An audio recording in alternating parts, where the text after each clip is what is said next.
আচ্ছা তুমি ধর কোনটা পড়ছিস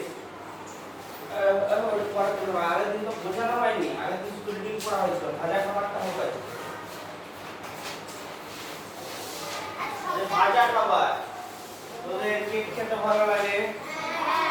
কেন লাগে? মিষ্টি জিনিস, তাই তো? মিষ্টি জিনিসটা জানিস?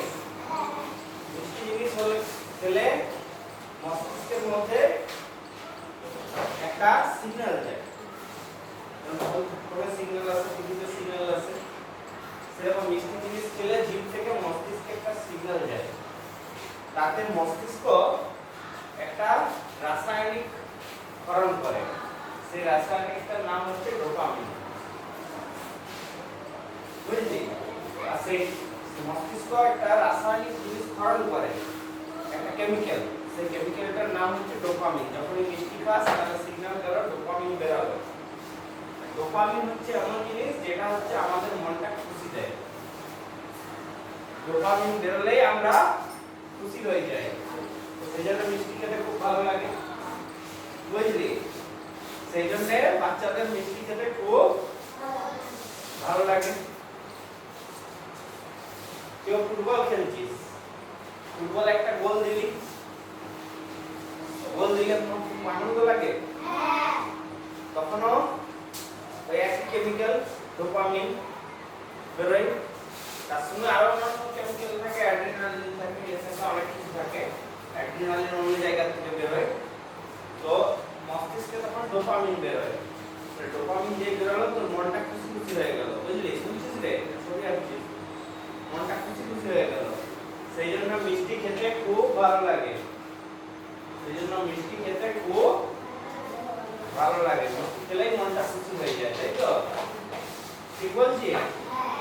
কেকে প্রচুর মিষ্টি থাকে, প্রচুর চিনি দেওয়া থাকে, হ্যাঁ? তাহলে কেক খেলেও মনটা সেই জন্য খুশি খুশি হয়ে যায়, নাকি? চকলেটের তো কথাই নাই, আমাদের দেশে চকলেটে বেশি চিনি দেয়, অন্য দেশে এত চিনি দেয়নি। বুঝলি?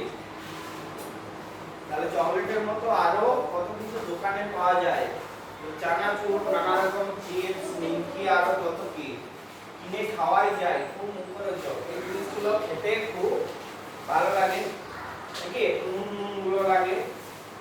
আচ্ছা, কিন্তু একজনকার মনে সুখ নেই, যে একটু চানাচুর খেতে যাবে অমনি ওর দাদু ডাকবেন, বলবেন ওগুলো অনেকদিন আগে ভাজা, পুরোনো তেলের গন্ধ, ওগুলো বিষের মতো, তার চেয়ে বরং বাড়িতে চপ বেগুনি ভাজা হোক, মুড়ি দিয়ে খাও। বুঝলি? তাহলে তেল জিনিসটা কি করে, আমরা খেলাম তো, খাওয়ার পরে সেটা থেকে ফ্যাটি অ্যাসিড তৈরি হয়, ঠিক আছে? ফ্যাটি অ্যাসিডটা রক্তে যায়, আমরা যদি পরিশ্রম করি হজম করে দেয়, আর পরিশ্রম না করলে শরীরে কোথাও যে জমা হয়ে যায়, শরীরের কোথাও না কোথাও যে জমা হয়ে যায়। সব জায়গায় কোথায় জমা হয়? কি হয়ে যায়? কি হয়ে যায়? পেটে জমে কি বলে? লোক কি বলে? কি হয়েছে লোকটার? চর্বি। চর্বি বলে না ভুঁড়ি বলে? ভুঁড়ি হয়ে গেছে, নাকি? কেন হয়? ঠিক আছে, শরীরে যে ফ্যাটি অ্যাসিডটা সেটা যে জমা হয়, আমাদের পেটটা জানিস সেজন্যই তৈরি, যে কখনো কখনো খাবার কম হতে পারে। আগে খাবারের সংকট ছিল, তাই তো? এক বছর বৃষ্টি হলো, 10 বছর, এক বছর বৃষ্টি হলো, ভালো ফসল হলো, 10 বছর আর বৃষ্টি হয়নি, 10 বছর আর খুব কম বৃষ্টি হচ্ছে, ফসল ভালো হয়নি, খাবার সংকট হয়েছে। তো এরকম ইতিহাসে অতীতে হয়েছে, খাবার খুব সংকট। তাহলে কি হবে? খাবার যখন সংকট, তখন পেট থেকে, পেটে জমা চর্বিটা ভুঁড়ি থেকে বেরিয়ে শরীরের অন্যান্য অংশের খাবারের চাহিদা পূরণ করবে, শক্তির যোগান দেবে। আর কোথায় ভুঁড়ি থাকে? আর কোথায় চর্বি থাকে?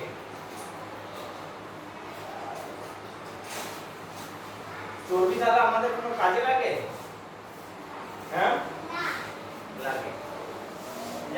শরীরের আকৃতি, যদি তোর চর্বি না থাকতো, মুখটা এরকম দেখাতো কি, মুখটা কঙ্কালের মতো দেখাতো, বুঝলি? তাহলে চর্বি সবারই শরীরে প্রয়োজন, কিন্তু সেটা অতিরিক্ত হয়ে গেলে তখন ক্ষতি। তাই তো সবাইকারই আছে। যদি এগুলো চর্বি না থাকতো, মুখে যদি চর্বি না থাকতো, চামড়ার নিচে যদি অল্প চর্বি না থাকতো, তাহলে কঙ্কালের মতো দেখাতো, ঠিক আছে? আর এই যে তেল জিনিসটা খাওয়াই ক্ষতিকর। সবচেয়ে ভালো কি খাওয়া? ভাত তো খাওয়া ভালো, কিন্তু চানাচুর, এই টিফিন বলছি, টিফিন সবচেয়ে ভালো খাওয়া কি ভালো? ছাতু খেলে একটু, হ্যাঁ, গমের ছাতু বা ছোলার ছাতু, আচ্ছা এটা ভালো একটা টিফিন। মুড়ি খেতে পারিস কি দিয়ে? দুধ দিয়ে। যদি দুধ হজম হয়, অনেকে দুধ হজম হয় না, তাদের খাওয়া চলবে না, তাহলে দুধ দিয়ে খেলি। তেলের জিনিস যত এড়িয়ে চলবি, তত ভালো।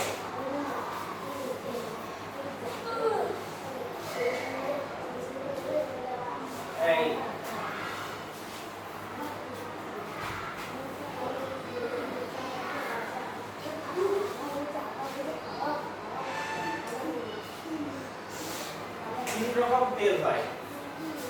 তিন রকম তেল হয়, একটা হচ্ছে উপকারী তেল, আমি নাম বলছি না, একটা ধর উপকারী তেল। সেটা কি করে? রক্তের ফ্যাটের পরিমাণ কমিয়ে দেয়, সেটা শরীরের কাজেও লাগে। আরেকটা হচ্ছে অপকারী তেল, যেটা রক্তের ক্ষতিকর জিনিসের পরিমাণ বাড়িয়ে দেয়। দেখবি দোকানে যে চন্দ্রবিন্দু ভাজে, একদিন ভাজলো তেলটায়, সেই তেলটা সবটাই শেষ হয় না, পরের দিন সেই পুরাতন তেলটাতে আবার চল ভাজে তো। একটা তেলকে যত বারবার গরম করা হয়, সেই তেলটা তত খারাপ হয়, তাতে খারাপ ফ্যাটের পরিমাণটা বাড়তে থাকে,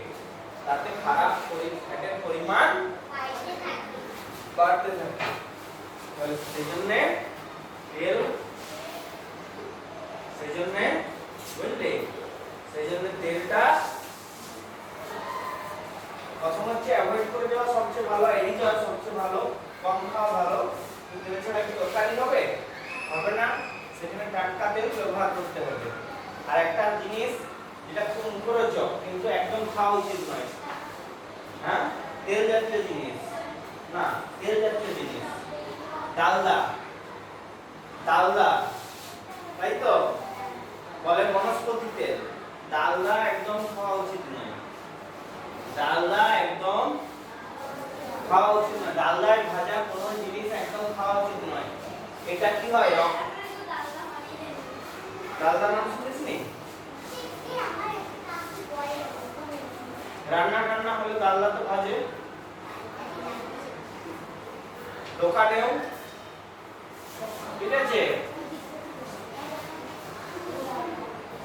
ডালদাতে যখন কোনো জিনিস ভাজবে, বনস্পতি তেল, ঠিক আছে, যখনই জিনিস ভাজবে সেটা সেই ফ্যাটগুলো বাড়ায় যেগুলো আমাদের শিরার ভিতরে জমা হয়ে যায়, ধমনীতে জমা হয়ে যায়, রক্তনালীতে জমা হয়ে যায়, রক্তনালীর ভিতরে সেই ফ্যাটটা যে জমা হয়ে যায়, তাহলে কি হয়, জায়গা কমে যায়, ব্লাড প্রেসার বেড়ে যায়। আর এটা যদি পুরোপুরি হৃৎপিণ্ডের কাছাকাছি কোনো জায়গায় পুরোপুরি জমে যায়, তখন কি হবে, তাহলে হার্ট ব্লকেজ হয়ে গেছে। শুনিসনি কারো বলে হার্ট ব্লকেজ হয়ে গেছে? তার মানে কি, হার্টের কাছে যে রক্তনালী, সেখানে চর্বি জমে নালীটা বন্ধ হয়ে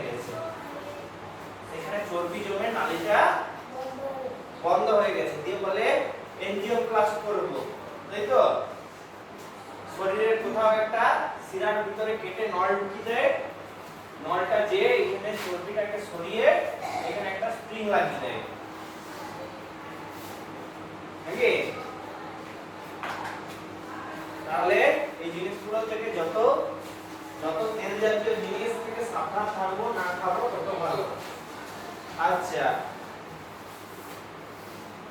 এসব শুনে ক্লাসের সবার হলো মুশকিল।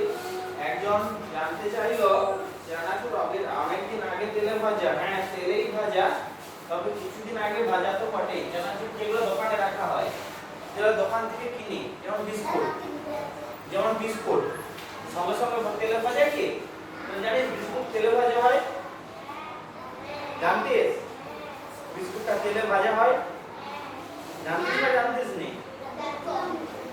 বিস্কুট চানাচুর এগুলো সঙ্গে সঙ্গে খাই কি আমরা? তৈরির সাথে সাথে খাইনি। তাহলে প্রথম হচ্ছে তেল না খাওয়া ভালো। 2 নাম্বার খেলে ঘি, সরষের তেল এইসব জিনিসগুলো খাওয়া, যদি খাস থাকো খাওয়া ভালো। 3 নাম্বার হচ্ছে এগুলোর টাটকা জিনিসটা খাওয়া ভালো।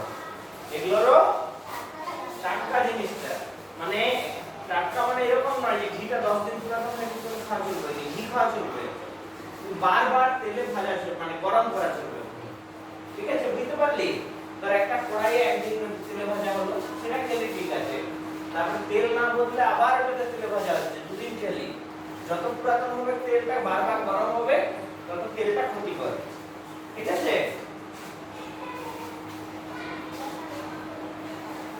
এফেক্টিভ চেনাচুর বেশ কিছুদিন চলে, ওরা এমন কিছু মেশায় যাতে বেশি দিন ভালো থাকে। আরেকটা জিনিস বল যে দোকানে যে সব কেক খাস, চকলেট খাস, এগুলো কতদিন করে ভালো থাকে, তাই তো? থাকে তো? এগুলো কি মেশানো থাকে? ঘরে একটা কেক বানালি, ওটা কতদিন ভালো থাকবে না। মানে দোকানে একটা কি করে ভালো থাকে? ওটাতে একটা বিভিন্ন ধরনের কেমিক্যাল মেশানো হয়, যেগুলো বলা হয় প্রিজারভেটিভ, মানে সংরক্ষক। ঠিক আছে, একটা খুব পরিচিত প্রিজারভেটিভ যেটা আমরা ঘরে ব্যবহার করি, নুন একটা ভালো প্রিজারভেটিভ। নুনে কখনো পোকা লাগে না, তাই তো? তাহলে সেই প্রিজারভেটিভ মেশানো থাকে, ঠিক আছে, যাতে জীবাণু বাড়তে না পারে। সেরকম প্রিজারভেটিভ গুলোও শরীরের পক্ষে ক্ষতিকর। দোকান থেকে প্যাকেটের জিনিস খাচ্ছি, সেটা প্রিজারভেটিভ মেশানো আছে, সেটি শরীরের জন্য ক্ষতিকর। ঠিক আছে, দোকানে যদি কিনে খাস, কি খাওয়া ভালো? যদি কিনে কিছু খেতেই হয়, কি খেলি? বালিতে ভাজা বাদাম, বালিতে ভাজা ছোলা ভাজা, ঠিক আছে, যেগুলা আবার উপরে মশলা টসলা দিয়া না, এমনি যেটা সিম্পল ছোলা ভাজা, ঠিক আছে, এগুলো ক্ষতিকর নয়। ঠিক আছে, কিন্তু চিড়ে ভাজা, ঠিক আছে, এগুলো কিন্তু যেগুলো প্রিজারভেটিভ অনেকদিন থাকে, যেমন কেক, ঠিক আছে, এগুলো প্রিজারভেটিভ দেয়া থাকে। প্রিজারভেটিভ না দেয়া থাকলে 2-3 দিনেই খারাপ হয়ে যাবে। প্রিজারভেটিভ জিনিসটাও আমাদের শরীরের জন্য ক্ষতিকর, সংরক্ষক জিনিসটাও আমাদের শরীরের জন্য ক্ষতিকর। বাড়িতে গরম তেলে ছেঁকে ভাজা পিঠা হয়, তাও বেশ কয়েকদিন ভালো থাকে। ঠিক বলেছো, দোকানে নিমকি, চানাচুর, আলু ভাজা প্যাকেট পাওয়া যায়, ময়দা, বেসন, ডাল থেকে এসব তৈরি করে প্যাকেট করা হয়, তারপর বিক্রি হয়। 2-3 মাস ভালো থাকে। আবার কখনো প্যাকেটের তারিখ লেখা থাকে, কতদিনের মধ্যে খেতে হবে। এসব জিনিস কেনার সময় ওই তারিখটা অবশ্যই দেখে নিও। তাহলে 1 নাম্বার হচ্ছে ওষুধ, সবচেয়ে বেশি গুরুত্ব দিতে ওষুধে। ঠিক আছে, কারণ ওষুধে যে কেমিক্যাল গুলো থাকে সেগুলো ডেট পেরিয়ে গেলে বিষ হয়ে যায়। ঠিক আছে, সেগুলো তুই একটা ওষুধ খেলি, জ্বর হইতে ওষুধ খেলি, ডেট পেরানো ওষুধ খেলি, সেটা তোর শরীরে যে অন্য ক্ষতি করে দিবে। ঠিক আছে, আর তুই যদি সেখানে যাস ওষুধ আর খাবারের ক্ষেত্রে অতটা ক্ষতিকর নয়। খাবারের ক্ষেত্রে তুই ডেট পেরানো খাবার খেলে তো পেট গোলমাল হবে, বমি হতে পারে, কিন্তু বিষাক্ত হবে না, এরকম হতে পারে। ঠিক আছে, তাহলে আর প্রিজারভেটিভ গুলো একদম ডেট পেরিয়ে গেলে একদম খাওয়া উচিত নয়। ঠিক আছে, আবার কখনো প্যাকেট তারিখ লেখা থাকে, কতদিনের মধ্যে ফেরত দিতে হবে। এসব জিনিস কেনার সময় তারিখটা অবশ্যই দেখে নিতে হবে। ঠিক আছে, আচ্ছা, পাউরুটিও কি ভাজা খাবার? না, পাউরুটি তেলে ভাজা নয়, পাউরুটি অন্যভাবে তৈরি করা হয়। পাউরুটি কি করে তৈরি করা হয়? ময়দার সঙ্গে বিভিন্ন জিনিস মেশানো হয়, দুধ অনেক ভালো করে এই বড় বড় বুট করে ভালো করে পায়ে করে ঠাসা হয়, বুঝলি?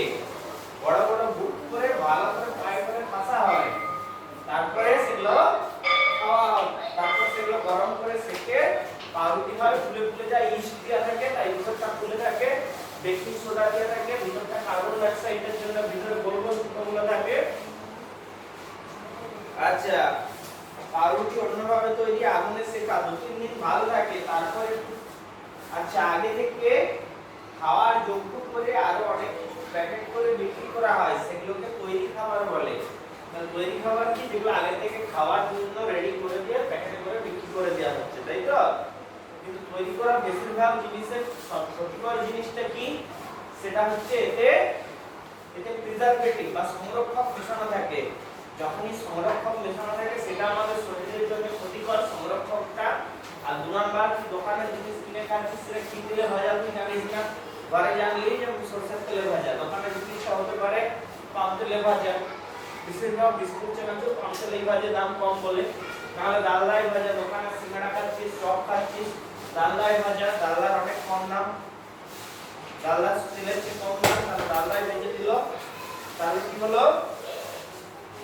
তোর এগুলো শরীরে যাবে, বিভিন্ন রকম রোগ করবে, হার্ট ব্লক করে দেবে, এখন লোকের প্রচুর হার্ট ব্লক হয়, অনেক লোকের হয়। কেন হয়? কারণ এখন খাবারে এইসব প্রচুর মিশে থাকে।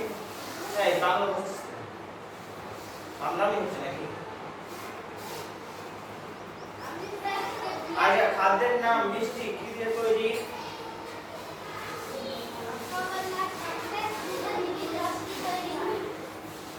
দুধ, মাখন, মাখন আর দুধ নয়, দুধ একটু বললে, ময়দা, চিনি থাকে, দুধ থাকে, চিনি থাকে, চিনির রস, চিনি মিষ্টি হবে, আবার হ্যাঁ, মানে দুধ থেকে যা আছে, যেমন মিষ্টিটা কি সরাসরি দুধ থেকে হয়, ছানা দিয়ে হয়, ছানার সঙ্গে সুজি মেশানো হয়, ময়দা মেশানো হয়, দিয়ে তৈরি হয়, ঠিক আছে? ডাইরেক্ট ছানাটাই কি হয়? ডাইরেক্ট ছানাটাই হয় না, ছানার সঙ্গে আরো ময়দা, সুজি এসব মিশিয়ে তৈরি হয়। নোনতা খাবারের নাম নিমকি, সিঙ্গাড়া কি দিয়ে তৈরি? সিঙ্গাড়া বল, সিঙ্গাড়া কি দিয়ে তৈরি?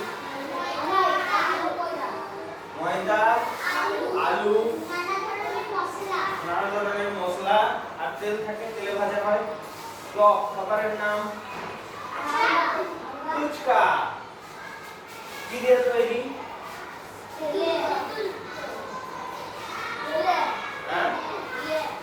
আচ্ছা, প্যাকেট করা টক খাবার বলেছে, তাহলে আচার মিলি ফুচকা তো প্যাকেট করা নয়, তাই তো? টক ঝাল মিষ্টি, চানাচুর, আচ্ছা চানাচুর কি দিয়ে তৈরি? বাদামও থাকে, তাই তো? তাহলে এই সবটা করে নিবি, যদি কোনো অসুবিধা হয় পরের দিন আমার ঠিক আছে, করে নিবি, ভালো জিনিস। আর তারিখ কত?